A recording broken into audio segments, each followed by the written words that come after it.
nutrients available. And there is something about, each one of us bring our uniqueness. And then when these networks come together, we share the nutrients and we get stronger and we hold hands. But when you think about partnering, it's like, it sounds great in theory, but when I approach major networks, there's this kind of, it sounds great, but then everybody sort of starts flinching. And it's this archetypal wound between women, this separation that is so frightening to just open and say, will you let me in, and can we do this, and can we figure it out, and can we discover, and risk the betrayal that we're terrified of, and the rejection that we're terrified of, all the rest of it. And we sat there like these two little 3-year-olds yesterday going, can I imagine that these festivals are ours, and can you imagine having a global sisterhood behind you? And we both went, whoa! But yes, so we're just going to do it, because we're going to be stronger together, and these two trees need to be woven together, and there is nothing more important than womankind rebirthing herself and bringing through a new consciousness on this planet. We cannot expect the men to do it. I will get on my soapbox and start banging like crazy and just saying, there is such brilliance in this room that is still banked up, that needs to be released and released and released until the life that we are as nature is steering us on a different path. We have to let go of who we're not so that she can show us who we are. And that is WomanFest to me. That is holding a space, a safe space for women to come together. And TreeSisters has always been so very virtual. And the very week I turned around to the team and said, virtual is great, but we've got to gather. We've got to gather and gather and gather. We need festivals, but we can't organise them. How the hell can we do that? 2 days later, Tiana pops up and says, would you like to come to WomanFest? And I'm like, yeah, if you let me do the opening ceremony. It was a good opening ceremony. Because it matters so much to me. Because not wasting a minute together really matters to me. Because I can't handle the flippancy that we've been cultured into when there's raging rivers underneath that need to create an ocean of a new possibility. So we're not just here to partner, we're also here to grow a forest together. So, in part, we were already partnering to a degree, so, the profits that are going for this are already coming to grow a forest. Those of you that have offset your carbon to get here, that's coming towards a forest. And we also want to let you know that you can simply grow a forest right here, right now, because we figured out text to donate. And this will be my glamorous assistant. This will be our WomanFest forest, literally. Now, I need you to know that if you do this, and I'm just going to ask you all to do it, just because we're losing 14 to 40 million trees a day on this planet. 14 to 14 million trees, and yet we are breathing them in every moment, and we are eating the food that they create through the rainfall, and we cannot consistently simply look away and say, it's fine, someone else is going to sort out the problem. Women rising is one half of it. Women steering what is rising through them towards the restoration of our world is the other half of it. Shifting consciousness and putting that consciousness into action. That's TreeSisters. It's sisters and it's trees. So I just wanted to tell you about the trees so that you knew what you're growing. So for those of you that don't know, this is really interesting doing this in Scrabble. I can't do technology of any kind. Love you, Claire. At least I don't pretend that I can. I can do the mouth bit, but nothing else. So we are obviously TreeSisters. Those of you that don't know, it came in a car crash to me. It was given to me fully formed. You just look on the internet for the Woman on Fire speech that I did as Claire Dakin. That was before I married a man who gave me the name Dubois, which means of the woods, and I didn't know, which is the coolest thing in the world, because my name now means clarity of the woods. And it took people after the wedding to tell me that I'd married the correct man to give me the best name. Anyway, but the direction at the crash was basically to reforest the tropics, because the tropical belt of forest around our planet is a massive source of our hydrological cycle. It's one of the rain creators, the main rain creators on our planet. The flying rivers that pour out of the sky through the Amazon are bigger per day than the Amazon River itself, and that is the biggest river on the planet. You cannot see one bank to the other bank when you stand at the estuary, but what's pouring through the sky, that those rivers, that those trees transpire and that becomes rainfall for the rest of the planet, is bigger per day than what pours into the sea. It is a tragedy and a travesty that humanity doesn't recognize this, but we are building our relationship back with the forests, and so we're planting in Madagascar, 2 sites. My favorite project, the mangroves, because mangroves sequester 30% more carbon again than normal tropical trees, which sequester 3 times as much as temperate trees. Because if you think about it, there's like it's full summer all year round, so they're just sequestering, growing. In Madagascar, back up. So our projects are amazing. They're not ours. We do a very rigorous project selection process to actually, and because we're a UK charity, it's the most rigorous in the world because we're taking taxpayers' money and directing it towards these projects. So it's incredibly rigorous, but we're looking for projects that honour the people on site, that deepen the culture, that have a really strong social benefit, that are ecologically completely appropriate, indigenous, all of it, and then they're financially stable. So just to say, there's a 3-month process we go through to grill these organisations before we take them on, and many don't get past that. We can fall in love with a project, but we end up not having to do it because they're not financially strong enough or whatever. So these are great projects, and so Madagascar is mangroves, which essentially is helping to restore the fish stocks, because they're saline, they're all around the estuaries, and they're the breeding grounds for fishes. So the people of Madagascar are falling into what we call indentured slavery to the fish barons. And that is because they go to fish, they borrow the boats and they borrow the nets, and then they can't pay back through the yield of fish because there's no fish, because the mangroves are being stripped away. They go into indentured slavery, the women can be taken, the children can be taken. They are not allowed to work anywhere else, they starve to death. So the project there actually really, it's the best trees in the world. Mangroves are awesome on every level, but also we're getting people out of indentured slavery, you're getting women out of slavery, you're getting kids back and kids into education. It's astonishing. The second project in Madagascar is dry deciduous, and that are for the 6 remaining species of lemur that haven't gone extinct, something like 14 that already have. And for those of you that don't know, the extinction rate now is 1,000 times over normal. So when we talk about endangered species, we can say the British bumblebee went on last week. So 2 in Madagascar, 2 in India. The first one, Project Green Hands, agroforestry in the south, where they've now lost 9 rivers due to climate change and the fact that the monsoons have failed. So we have to drip irrigate everything to allow a tree to flourish. And cloud forest in the far northeast, which is completely amazing because we're working with the last matrilineal indigenous tribe, which basically means all the wealth of the family goes to the youngest daughter. So cool that even exists. And they're planting trees and restoring the cloud forest in northern India. Cameroon, we are growing, regrowing a patchwork around the last remaining 250 cross river gorillas on the planet.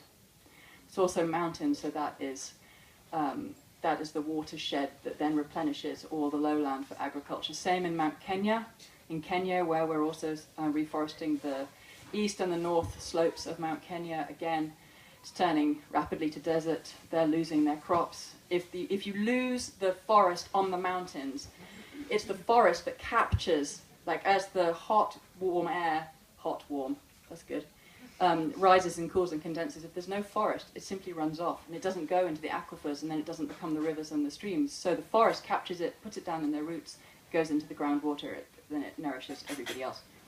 And no, 2 more. Brazil, Atlantic rainforest, only 3% left where we're planting. Used to be the entire of that swathe of Brazil. They're burning it faster than you can say diddly shit. And we are regrowing forest corridors between the remaining intact areas so that endangered pumas, jaguars, ocelots, endangered monkeys, there's even endangered trees that we're planting there. And lastly, Nepal, where we are helping grow community forests around the remaining rainforest. Again, where we are, it's down to 3%. 3%. We're not supposed to get anywhere below 33. Change the weather, and on most of the planet we are in serious, serious difficulties. So this is me trying to infect you with a feeling of, oh my God, wouldn't it be incredible if I knew that every month I'm giving back. Every month I'm pulling carbon out of the atmosphere, Every month I'm cooling rather than just warming. Every month I'm saying I'm not just going to take for myself ongoingly every day from the planet and give nothing back and expect her to keep her shit together, because she's losing her shit really fast. And it's because she cannot cool herself down. She can't self-regulate. We are essentially stripping her forests, which are her primary carbon sink, whilst we're pumping so much carbon into the atmosphere. It's like chain smoking, being told you've got cancer and cutting out the healthy part of your lungs. That's what we're doing. So I am thrilled that we are going to get to play together all around the world, and we need you to do that, because we need you to kind of sink the vision of WomanFest into the ground here, a little bit like we did at the beginning of the opening ceremony, to not just go, oh, that was a nice festival, and then leave, but actually hold the seed of it in your womb, in your heart, as something that can grow, that you want to grow, that you want to get your friends to, that you want to contribute to, that you want to bring your leadership to, and that we can marry that with, why are we doing that? Why are we unleashing ourselves? Because consciousness on this planet has to shift and women have to take leadership. End of story. And then we can help direct that through the multiple different areas of Tree Sisters that are longing for your creativity. Because Tree Sisters belongs to the network. It's network-led, it's yours. It's anybody that wants to pick it up. So here is your way of texting. I can't read it, but Jenny could. And I believe there is a Tracy in the room who's wanting to say a poem. Are you going to come up here and do it, or are you going to stay down there and do it? What are you going to do? Just get me off stage as fast as possible, because I won't stop talking. Yeah, question? So, what measures are taken to make sure that the trees that Tree Sisters are planting won't be chopped down by the same? We won't. Well, so she asked what measures are taken to ensure that the trees won't be chopped down. Hardwoods have no value until they are at least 20 to 25 years old. So hardwoods are considered the health insurance or life insurance of many farmers. There are different species. Some of the species will be cut down, but the ones that are cut down are usually ones that grow back immediately, and they do that for fencing, they do that for materials. So one of the things that we have to get over is thinking that the people in these areas have no dependency on the forest or should take nothing from the forest. This is about building relationship back with the forest, because if they can use certain trees for fencing, or if they can use it for medicine, or if they can ultimately harvest and replant, then they feel their indivisibility and they want trees in their lives. And that's what we have to do. We have to bring trees back to make them absolutely ingrained. But as a choice, we will not partner with anybody that we can't prove that the trees are monitored and we get reported back. And it's going to be GPSed. We're built, like the different projects, they're very remote, but we're getting to the GPS stage.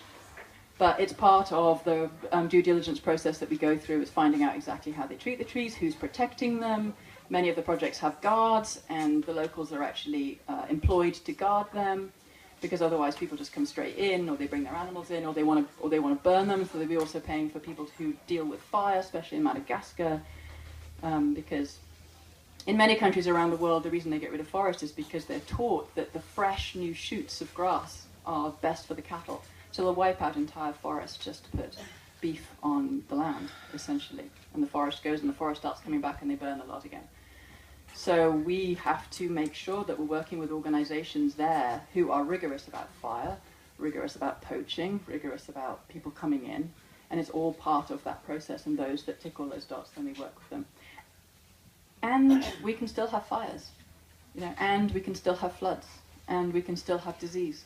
Nothing is foolproof. We can't say anything is foolproof, but we can say that we're working with some of the best that we've found, and we're consistently looking for the best. So we're looking deeply into working in the Amazon at the moment. We're looking at Sulawesi in Indonesia. We're looking at Haiti. We're looking at various different places, so that we can consistently keep growing the portfolio and help people understand all the different ways that you can work with trees to restore life, to restore the fabric of life, essentially. Any other questions while I'm up here? Just out of interest. Yeah.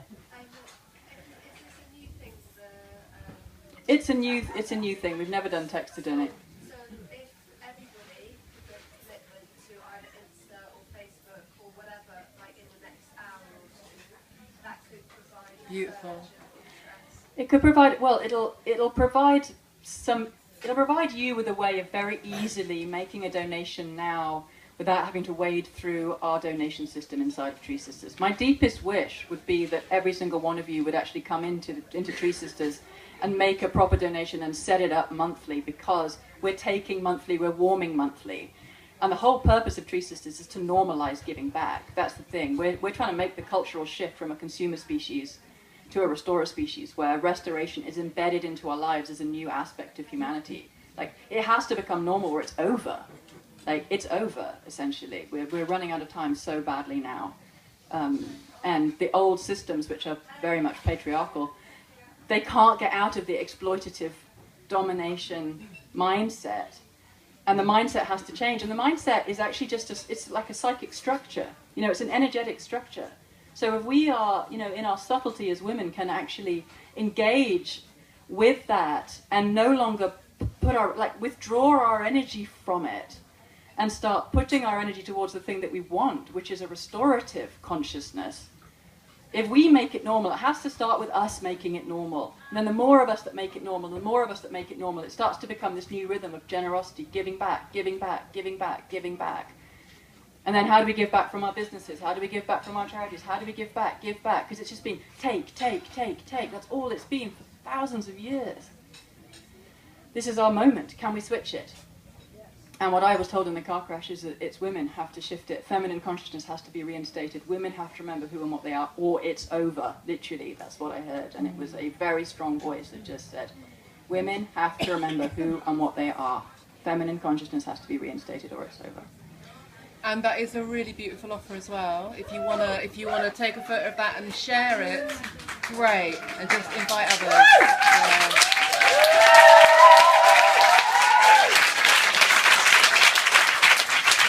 So please, let's grow a forest together, and let that forest grow more every month, because you're giving every month, and then every festival we can plug that in and we can start growing awareness of this commitment to give back every month.